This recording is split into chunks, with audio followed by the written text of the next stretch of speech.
Dan saudara, bagaimana posisi elektabilitas bakal calon presiden dan korelasinya dengan elektabilitas partai? Kita akan berbincang siang hari ini dengan peneliti senior Litbang Kompas, Toto Suryaningtyas. Selamat siang, Mas Toto. Selamat siang. Sehat selalu, Mas Toto. Sehat. Kita tahu selama ini kalau kita berbicara bakal calon presiden ada nama Pak Ganjar Pranowo, lalu Anies Baswedan dan Prabowo Subianto. Tiga nama ini yang terus berseliweran begitu di berbagai hasil survei. Namun ada yang mencuri perhatian, Ridwan Kamil. Kali ini di survei Litbang Kompas yang paling baru namanya muncul dan cukup signifikan menyaingi tiga nama yang sudah saya sebutkan tadi. Analisis dari Litbang Kompas apa, Mas Toto? Bagaimana Ridwan Kamil ini akhirnya bisa muncul ke top 5 begitu? Ridwan Kamil sebetulnya di dalam survei-survei sebelumnya itu sudah terdeteksi bahwa dia cukup kuat. Cukup kuat. Cukup kuat. Selain nama juga Sandi Uno sebetulnya. Sandiaga Uno, baik. Tetapi memang pasca peristiwa ketika ketika ada peristiwa tragedi putranya di Swiss itu memang lalu expose kan sedemikian besar ya. Kemudian yang terakhir di dalam triwulan ini kalau kita lihat ada langkah politik di mana Ridwan Kamil masuk bergabung dengan Partai Golkar. Oke. Sehingga kita bisa melihat di situ ada sebuah langkah politik yang berbeda yang dilakukan oleh seorang tokoh sekaliber Ridwan Kamil yang dia lalu mencuri perhatian publik dan tentunya juga para konstituen Golkar itu sendiri. Baik. Lalu korelasi positifnya apa? Tadi Anda menyebut Ridwan Kamil dengan Partai Golkarnya yang baru saja bergabung begitu ya. Tapi ada juga beberapa bakal calon presiden yang sebenarnya tidak berafiliasi langsung dengan partai politik. Contohnya Anies Baswedan, meskipun Ganjar Pranowo afiliasinya ke PDI Perjuangan dan Prabowo Subianto ke Partai Gerindra. Namun nama Anies Baswedan ini kita ketahui sudah diusung sebelumnya oleh Partai Nasdem gitu. Ya. Nah, korelasi positifnya seperti apa? Tokoh dengan partai politik. Jadi sebetulnya ini bagian dari pembentukan narasi ya. Ya. Dalam hal narasi apa? Narasi politik. Narasi dalam hal politik apa? Politik dalam hal kontestasi elit menuju 2024. Jadi bagaimana narasi ini dibentuk oleh masing-masing kandidat itu mempengaruhi persepsi publik. Nah, dalam konteks taruhlah misalnya Ganjar Pranowo. Ya. Elektabilitas Ganjar Pranowo itu kalau dilihat itu sama ya, sebangun dengan elektabilitas PDI Perjuangan misalnya ya. Lalu kalau kita runut ke pemilihnya, pemilih PDI Perjuangan selama taruhlah 3 survei terakhir itu meningkat. Yang terakhir sekarang sudah sampai pada 54%. Ya. Itu sementara bukan di grafis ini ya. Ya. Di grafis yang berbeda itu di survei sebelumnya itu 46%. Kemudian di survei bulan Juni tahun lalu itu 40%. Jadi kita bisa lihat 40, 46, 54. Oke. Jadi pemilih PDI yang memilih Ganjar Pranowo itu juga naik. Lalu kita lihat juga misalnya dalam konteks ini Prabowo. Prabowo itu juga meningkat di pemilih Gerindra, tetapi meningkatnya triwulan terakhir. Sementara 6 bulan terakhir dia agak turun, jadi 6 bulan yang lalu dia 56, Ya. lalu triwulan sebelum ini bulan Oktober ya, survei bulan Oktober itu 46, lalu pada bulan Januari kemarin survei terakhir dia 54. Jadi Prabowo dan Ganjar ini sebetulnya sangat kompetitif karena di dalam kategori masing-masing partai, dalam hal ini PDI dan Gerindra, itu 54% dari pemilih partai-partai itu memilih calon-calon itu. Ini terlepas dari bahwa Ganjar Pranowo belum tentu dicalonkan oleh PDI, itu soal lain. Ya. Tetapi publik mempunyai preferensi sendiri. Ya. Yang menarik juga, Mas Toto, dalam survei Litbang Kompas yang paling baru, Partai Nasdem elektabilitasnya cukup naik begitu ya, ada peningkatan. Naik tinggi Bahkan signifikan begitu. Tapi tidak berbanding lurus dengan Anies Baswedan yang sebagai bakal calon presiden yang diusungnya. Ini justru malah mengalami penurunan elektabilitas. Apa yang bisa Anda jelaskan soal ini, Pak? Ini soal populasi, proporsi populasi. Jadi proporsi pemilih Anies Baswedan dengan pemilih Nasdem itu tidak sama. Kemudian juga pemilih Anies Baswedan itu juga merupakan bagian dari komponen dari sebaran partai-partai. Ini kita misalnya, ini Ya, ini untuk Oh ini elektabilitas umum ya? umum, Oke. ya, partai politik. Untuk pemilih Anies Baswedan misalnya dia tersebar, tetapi sebaran pemilih Anies ini spesifik. Spesifik. Satu di Nasdem, tadi disebutkan di dalam Berita diskusi pengantar ya. sebelumnya ya, itu ada sekitar 20%, 22% tadi. Kemudian sebetulnya di dalam dua partai yang lain dia signifikan, satu Demokrat, yang kedua PKS. Nah, lalu kita kan bicara proporsi di sini. Sehingga ketika pertanyaan tadi kenapa Nasdemnya naik tapi Aniesnya turun? Karena proporsi pemilih Nasdem dengan proporsi pemilih Anies ini beda. Saya menduga keras, memang harus masih diriset lagi, pemilihnya Anies lebih besar dibanding proporsi pemilihnya Nasdem. Sehingga meskipun dia mendapatkan tambahan secara komposisi, dia memberikan benefit bagi Nasdem, tetapi di dalam kategori pemilih Anies sendiri, dia mengalami penurunan karena ada faktor-faktor lain, misalnya perpindahan pemilih dan lain-lain. Pemilihnya Anies, pemilih Capres ini tentunya lebih besar daripada pemilihnya Nasdem. Oke. Mengingat elektabilitasnya ya, mengingat elektabilitasnya. Tapi menurut Anda tadi berarti Anies cukup punya kontribusi besar untuk mendorong elektabilitas Nasdem naik, begitu?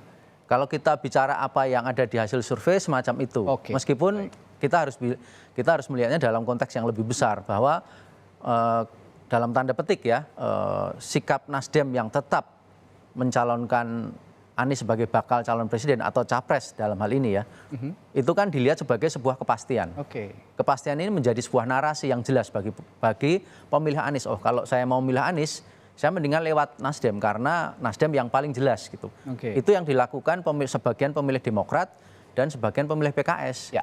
Sehingga dua partai ini lalu dalam tanda petik lalu bergeser pemilihnya gitu. Tapi Anda mengatakan tadi Anies Baswedan sendiri pemilihnya ada yang bergeser begitu ya? Iya. Ada yang bergeser dibandingkan Partai Nasdem yang justru terus bertambah. Kira-kira tersebar kemana pemilih Anies Baswedan saat ini? Kalau kita lihat seluruh kandidat sebetulnya tersebar ke berbagai seluruh partai. Oke. Tetapi memang ada tekanan-tekanan. Misalnya saya beri contoh misalnya Nasdem, Anies. Anies Baswedan. Anies itu pemilih terbesarnya ada di Nasdem sekarang ya. Ya. Nasdem sebelumnya tidak. Sebelum dideklarasikan tidak. Jadi ini yang lalu menjadi dasar ya. Sekarang di Nasdem, kedua di Demokrat, ketiga di PKS. Oke. Gitu. Kemudian pemilih PDI, pemilih Ganjar. Pemilih Ganjar itu paling besar di mana?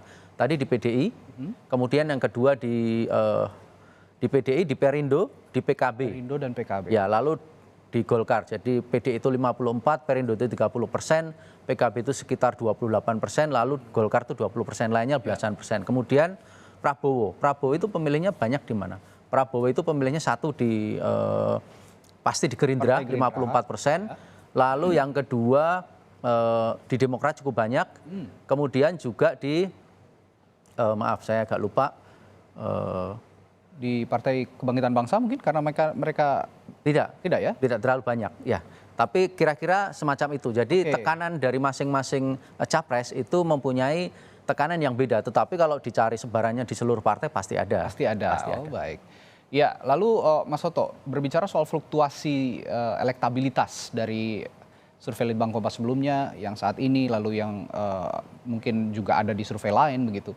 Nama Anies Baswedan dan Prabowo Subianto sepertinya punya fluktuasi yang paling dinamis begitu ya, dibandingkan nama-nama bakal calon presiden. Koreksi kalau saya salah. Yeah.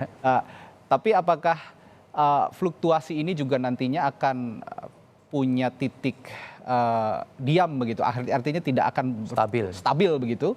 Itu kapan kira-kira akan menemui stabilitas elektabilitas itu untuk dua nama ini? Ya kalau menurut prediksi kita bisa prediksi satu dari ketentuan peraturan perundangan. Oke. Kapan nanti dia harus didaftarkan. Berarti menjelang didaftarkan itu pasti dalam waktu dekat itu pasti sudah relatif ya stabil gitu. Kemudian yang kedua adalah bagaimana narasi yang dimainkan oleh masing-masing kandidat. Dalam hal ini juga partai pengusungnya.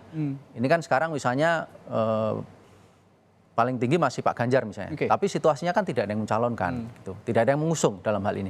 Nanti kalau ada yang mengusung pasti akan berubah lagi. Lalu juga Prabowo itu dalam situasi sekarang kan belum punya capres. Nanti setelah punya capres akan seperti apa?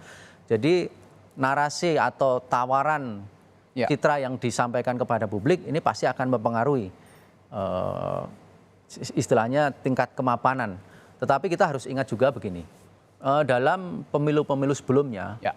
bahkan ketika pada masa pemilu 2014, ada situasi di mana sebulan sebelum pemilihan suara pun, itu suaranya terjadi crash. Oke. Elektabilitasnya antara Pak Jokowi dengan Pak Prabowo waktu itu. Padahal sebelumnya unggul tinggi, unggul jauh gitu. Ya. Jadi kita juga bisa memperkirakan dari situ bahwa sebetulnya yang istilah stabil itu stabil dalam konotasi tetap relatif, karena tetap bisa saling mengungguli, apalagi sekarang di mana masing-masing calon itu kan relatif angkanya masih belum ada yang sampai 50, masih 25, kemudian masih 18, kemudian 14, masih jauh. Dinamisme elektabilitas itu akan terus terjadi. Karena masih banyak responden atau dalam hal ini masyarakat ya, dia masih wait and see. Oke. Ini mau lari kemana? Pak Ganjar mau dicalonkan dengan siapa? Siapa tahu Pak Ganjar dengan Prabowo misalnya. Itu akan sangat mengubah komposisi yang sekarang ada. Baik. Terakhir Mas Toto, kita bicara PDI Perjuangan. Saat ini elektabilitasnya paling tinggi begitu, sementara. Lalu Ganjar Pranowo bakal calon presiden yang sepertinya elektabilitasnya cukup stabil, terus berada di posisi teratas dalam berbagai hasil survei.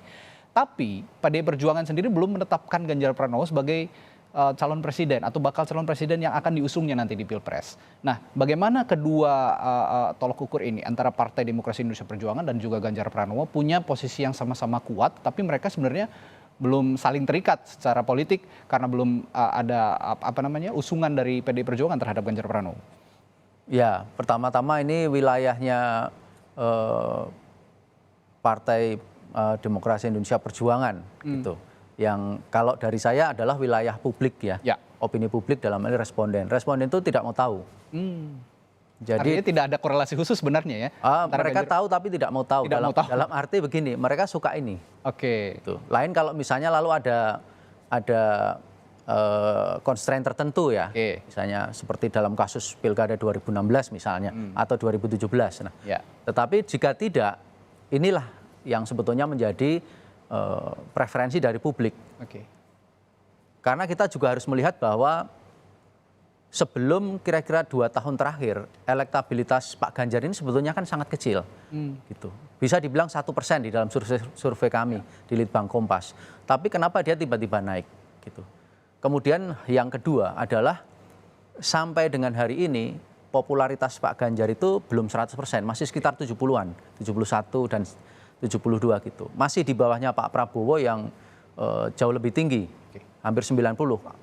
Nah, apa yang terjadi dengan popularitas yang tinggi, belum terlalu tinggi, tetapi elektabilitasnya paling tinggi, itu kan di sisi lain juga bisa menjadi jebakan. Ketika ini tidak dikelola dengan baik, ya publik lama-lama juga merasa bahwa mungkin ini bukan harapan yang betul gitu. Jadi itu juga sesuatu yang harus ditangkap gitu, di struktural. Tetapi publik pada saat ini mempunyai preferensi bahwa Ganjar Pranowo adalah pilihan yang paling difavoritkan oleh mereka. Paling tidak tadi dibuktikan oleh 54% pemilih PDIP, kemudian 30% pemilih Perindo, 28% pemilih PKB, 20% pemilih Golkar, dan belasan persen pemilih partai lainnya. Artinya kalau kita berbicara bakal calon presiden yang saat ini diukur elektabilitasnya, responden ataupun pemilih ini punya sisi subjektivitas juga ya, begitu ya. Kalau memang dia sudah suka pilihannya pada satu nama akan dipilih begitu. Seperti itu tampaknya, Mas. Baik, terima kasih peneliti senior Litbang Kompas Toto Suryaningtyas telah berbagi informasi di Kompas Siang.